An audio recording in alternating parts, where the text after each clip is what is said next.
Siguro we're just not yet familiar with the story, with the character. Siguro before yung question ko, pwedeng the rest of the character also, the main cast, to tell us something about your character para may idea lang din po kami.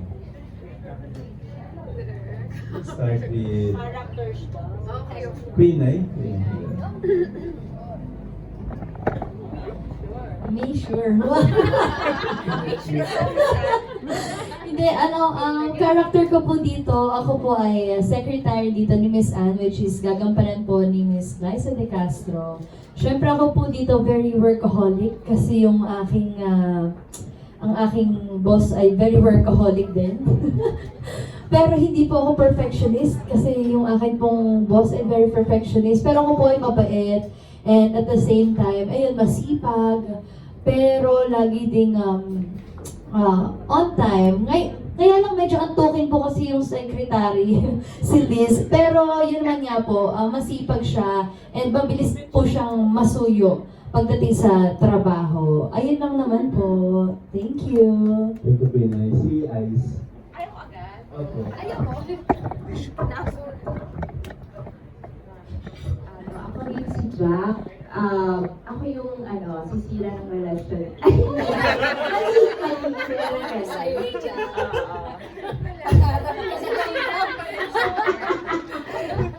Lang.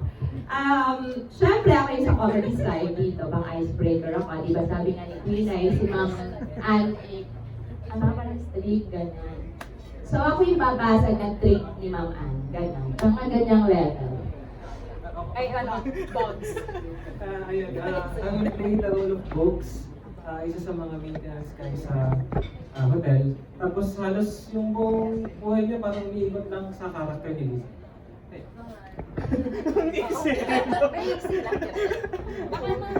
Ako yung third party. Hindi pa pinala. Character lang muna, so kayo.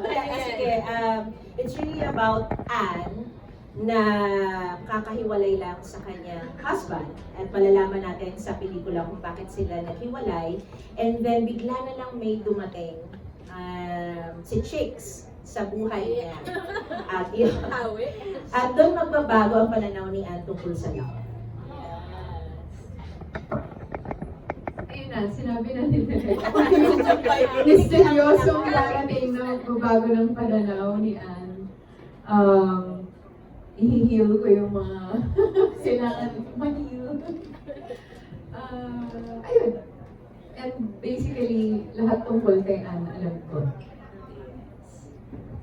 Ayun, ako nga si Anne, perfectionist siya. Kasi unang-una pa lang, nakikita niyo straight na straight yung hair niya. Ikaw hindi masyado. Pero straight na straight, ganyan. Tapos ayaw niya na nagkakamali yung staff niya kasi very goal-oriented siya. Siya ang CEO ng Our Magic Hair Grander Hills Resort. At syempre bantay sarado siya sa mga staff niya dahil ayaw niyang magkamali sa life dahil nag-fail ang kanyang relationship. So, nung time na yun na gusto niyang i-redeem yung sarili niya, may dumating na misteryosong babae na magbabago sa buhay at sa pananaw niya. Kay Derek C. kayo. Yes, sabi ko nga tatanong ko to sa kanya. Kasi lagi ako nandun sa press con, premiere night yung Derek. Sabi ko napapanood ko lagi yung movie niya. Parang you always make movie na kung saan kakaiba. Parang lagi may advocacy after the success ng MMFF mo. Diba yung I'm Perfect. Now, another GL series. Movie.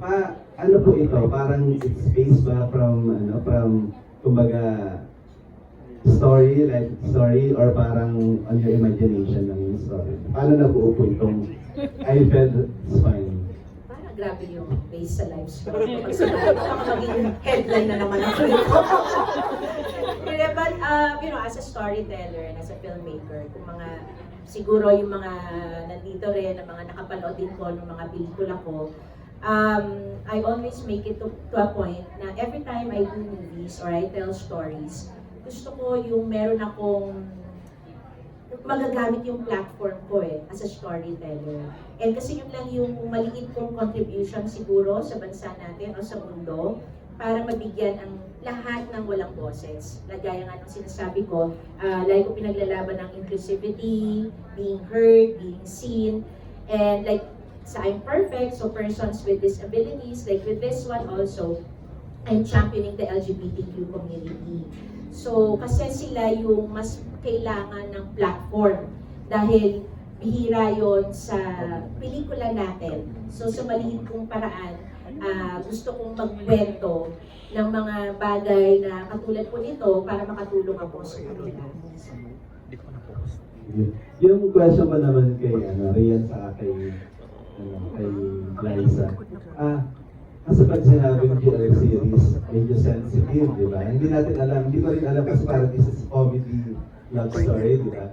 Pero, syempre lagi yung mga tao, may aabangan din ba mga intimate scene sa inyong dalawa or parang more on talagang wholesome? OM. Handaan na mo. Actually, wala. Actually, delivered. Ibang movie talaga. I feel like I feel it's fine. So, I feel yung panahon ngayon, kasi kung dati, nung ginawa namin yung una namin show together, yung The Rich Man's Daughter, medyo marami talagang censorship nung time na yun. And also, nasa free TV siya, medyo ibang bagay. But now, I think we have more freedom, and I think people's minds are much more open. So, I think what we have, hopefully, can satisfy what the audience would be looking for in terms of really showing true connection and intimacy. Ayun. Ikaw, yes or no? Charot! Tapos sa'yo yung yes or no. Yes na yes. I will always say yes. And I think sa storytelling, buong-buo siyang naibigay sa pelikulang ito. Katulad ng sinabi ni Rian before sa television, diba, parang may mga restrictions talaga. Pero we're glad to share na ang pelikula natin ay rated. Meron na ba? Sorry ba? Post na pala. Eh kasi sinabi ko sa sinabi ko yung nag-reference sa rated siya. Na-rate na siya. Rated siya. Oo. For poster. Rated na siya. Oo. Rated siya. So, abangan na lang kung anong rate yun. Para naman din namin kung meron talagang intimacy doon sa film. Parang gano'n, di ba? Oh, pero gusto ko lang din po i-clarify na kung ano bang intimacy yun, syempre, part yun sa isang relationship eh. Pero siya, part din siya ng kwento. It's not just about, syempre kasama na yung pagpakilig, pero it's really part of Anne and Shik's story and journey as, strangers to and discovery sa kanilang relationship, kung ano mang klaseng relationship. Yan, kung meron man, follow up lang, kung meron man, how do you prepare for that? And mas naging madali ba on your part na gawin yung mga scene na yun, na kayo yung magkasama kasi meron na kayong previous project together na gano'n din yung tema? Or parang mas nahirapan kayo at nagawin yun? Or kung iba bang artist na gaganap, nahihirapan kayong gawin yung mga bagay? Parang, sa akin, happy ako na si Rian yung kasama ko kasi nga, may, na rin, parang may work na, may task na rin kami. Pero, parang, mas comfortable na ako na babae yung kasama ko sa eksena kapag dating sa mga intimate scenes eh. Hindi ko alam kung bakit, pero dahil siguro mas at ease ako. Kasi alam ko na safe ako. Ayun, parang mas madali akong gumalaw. So, syempre meron pa rin akong hiya. Ayun, sinasabotahin mo. Ikaw talaga yung panira ng Hindi, may hiya factor pa rin ako. Kasi pag tinitignan ko si Rian, parang sobrang fragile. Parang ha? Parang nahihiya ako minsan, yung gano'n. Pero, pag naman nagbigay siya, wala rin akong nakikitang wall sa kanya. So, nagiging comfortable ako lalo. Sa totoo lang, before a scene like that, I do get really nervous. That's more of during the rehearsal. For sure, marami akong mga unnecessary na sinasabi o nagjo-joke or whatever. Alam ko. Kasi nga, ninenervous ako. Ayun nga, it's so important to me that Liza feels comfortable with me. And I don't want to cross any lines. But, ayun na nga, once we get into the scene, I think it helps also na may ginawa na kaming, actually, ang dami na naming projects in the past. Whether, basically, kahit anong gawin mo sa akin, okay lang, sampalin mo ko, sabulutan mo ko, balikan mo ko. Okay lang, nagawa niya na Bugbugin mo ko, it's fine. Yeah, pero ayun na nga, it helps nga that I've always experienced kung gaano siya ka-professional in all of her scenes, na pag nag-start na, everything between action and cut is just, hindi na kami yun, alam mo yun, we're just feeling the moment, and acting with her makes me feel comfortable enough to just be in the moment. For sure, after watching the film ng mga tao, the people, I don't know if magiging trending kayo or pag-uusapan yung mga eksena ninyo, meron bang fear on your part na parang ma-question ang inyong sexuality after doing this? Kasi parang isa kayo sa mga gumawa ng GL na matapang, di ba? Na parang pa-women empowerment. Pero, syempre, sa kabila nun, pag-usapan din kayo, i-question kayo, di ba? May fear ba na gano'n? Chat. Parang bago pa nga mapanood yung pelikula, may mga nagko-question. Parang every week naman ako question yung sexuality ko. Medyo wala lang din.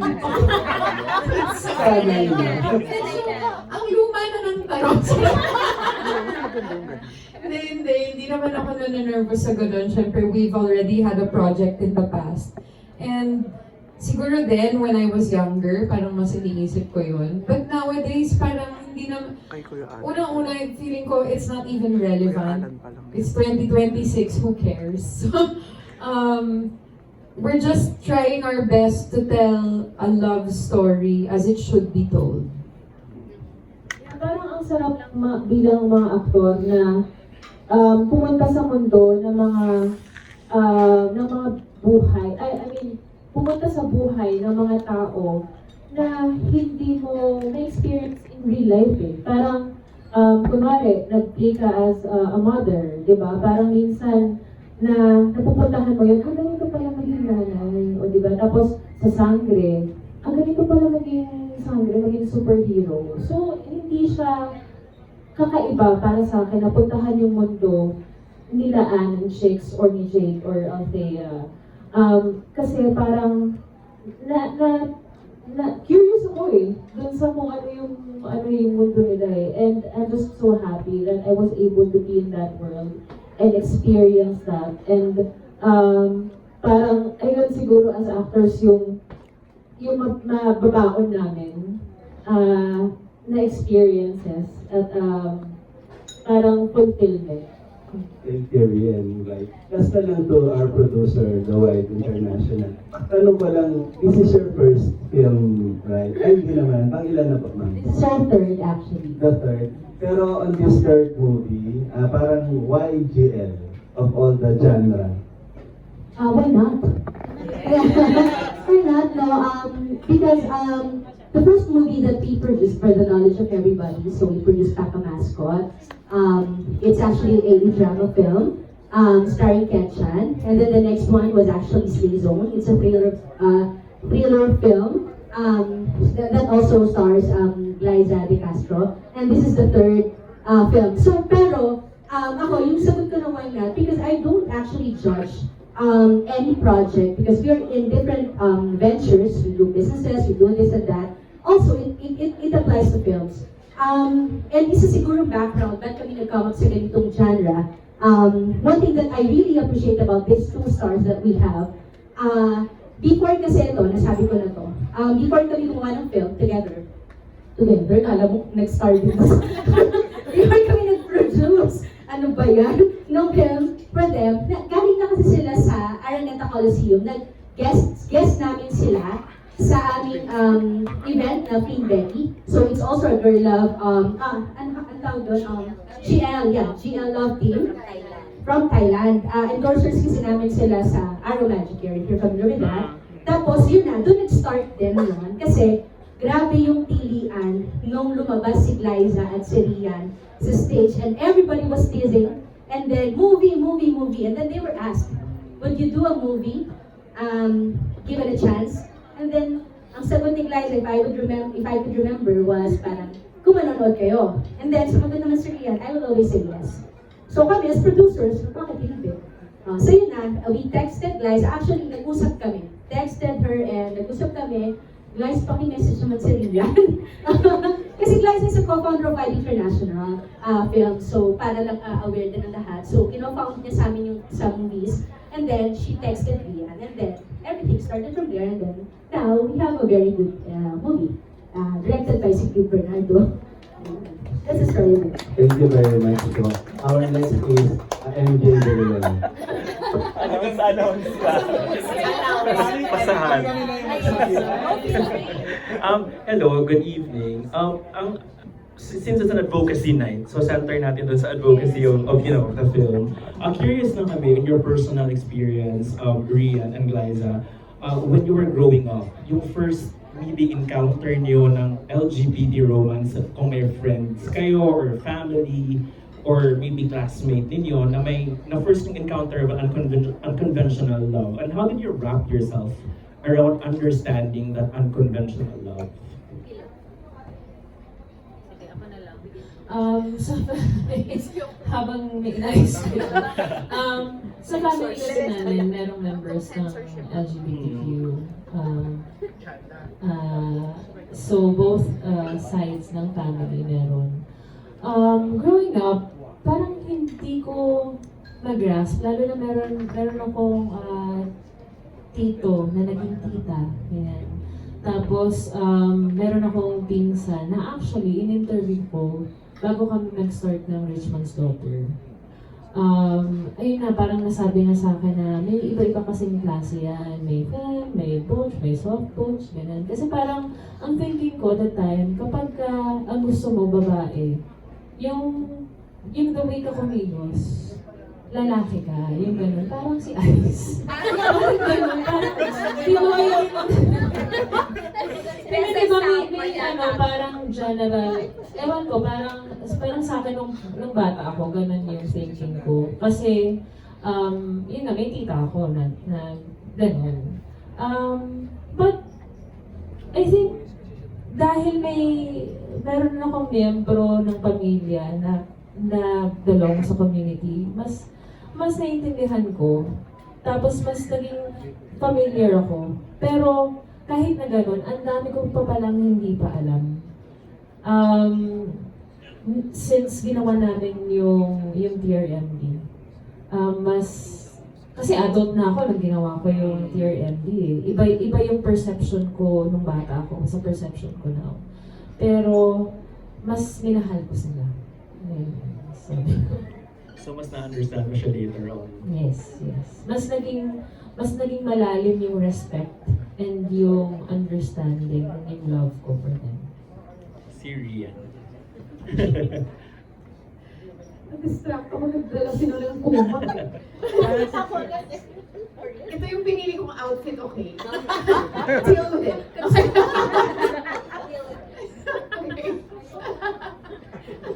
Okay. Ako naman, I've always felt like...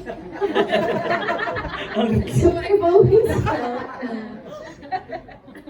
it's just been pretty normal for me ever since I was growing up. Some of my mom's closest friends are part of the community. And I joined showbiz pretty young also. So everyone naman I work with I've been exposed to, diba? All my makeup artists are gay ever since. So, ayun, it's just been a norm for me. At saka, para sa akin, my understanding of masculine and feminine is both of those things live in every person. Like, I would say that I'm a girl with a masculine energy. And so, because I'm straight, I would probably look for a guy that has a bit of a feminine energy or capacity. So ganun, parang it's just, a balance that everything lives in all of us.